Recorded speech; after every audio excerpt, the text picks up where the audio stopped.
यी हुन् यो हामी शिखर नगरपालिका वार्ड नम्बर 4 मा रहेको ध्रुकुटको तपाईँलाई दृश्य देखाइरहेका छौँ। सर्वप्रथम त यो छाडा चौपायाको तपाईँलाई दृश्य देखाइरहेका छौँ हामी।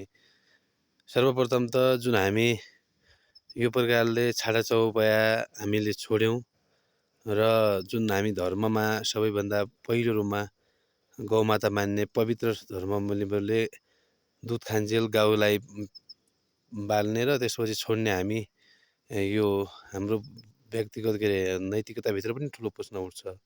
यो हाम्रो कमजोरीको रूपमा राख्दै मैले तपाईँलाई विनम्र अनुरोध के गरेँ भने शिखर नगरपालिकाले 2077-78 गौशाला निर्माण गरेर यो गाईहरू व्यवस्थापन गर्नको त ध्रुकोटमा लगायत लेकमा गौशाला बनाएको थियो। तर अहिले यी लगायत यी गौशाला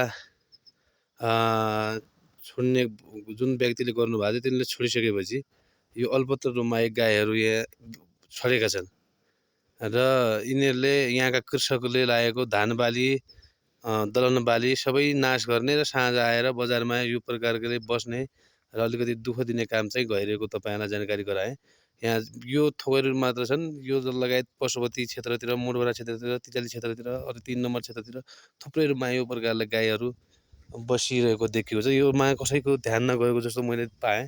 हामीले 1 महिना भइसक्यो अब स्थानीय सरकारलाई तपाईँले गौशाला निर्माण गर्नुभयो तर अलपत्र किन गर्नुभयो भनिरहँदा उहाँको पनि केही रेस्पोन्स नआएको र सम्बन्धित वडा लगायतको सम्बन्धित स्थानीय तहले यसको कुनै प्रकारको टुङ्गो नलागेको देख्दा यो चाहिँ कृषकका लागि निकै घाटा भएको र खुद रूपमा यो छाडा चौपायाको प्रति पनि निकै समस्या परिरहेको कुराहरू मैले यो तपाईँहरूलाई अपडेट गराएँ।